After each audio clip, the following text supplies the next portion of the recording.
Hi, I'm Richard Ferguson from Killey Consulting.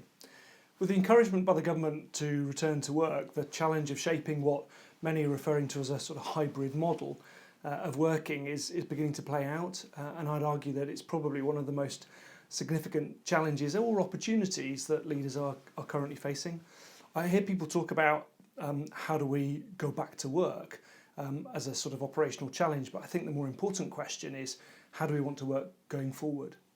I think nearly 18 months is a long time, and the habit and comfort impact of working from home are now pretty well ingrained, both individually and organisationally.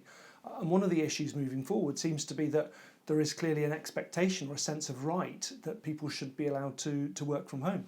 I heard an interesting statistic that said 40% of people will resign if they're not allowed to work from home. Now, it's just a statistic, but I think the fact that there is clearly choice, or people believe there's choice, makes managing change pretty tough, and striking this balance between what different parties and different people want is going to be pretty difficult.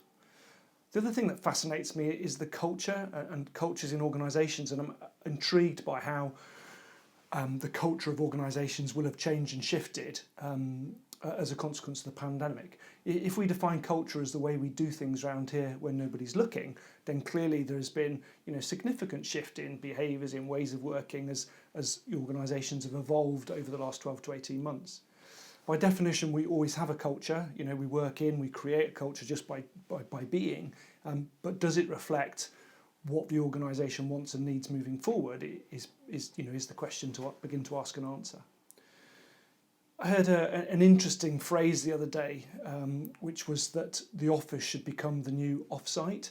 Now, I'm not sure if that's strictly true, but I do think this idea of choice about where we do our work and the focus being on the value that location brings, whether it's the office, whether it's home, whether it's a hub, a coffee shop, whatever it might be, but being judicious about that decision and using the location almost as an additional tool set.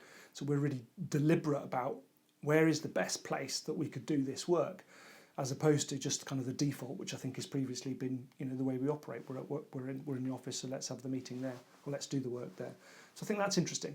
So I think those three key points coming together, the next 6 months could potentially see a seismic shift in the way organisations work and deliver value. And as a leader, I really hope that you are embracing that strategic opportunity about shaping the future, as opposed to the operational challenge of going back to the way that we returning to work. It's such an exciting chance to kind of revisit the way you work, revisit the operating model, and create real value for employers, for the organisation, but also additional value in the results that you're looking to create. Of course, it's something that we can help with, and we'd love to be able to help if your organisation and or you feel that support would be useful. So perhaps get in touch. Thanks for listening, and good luck with the challenge.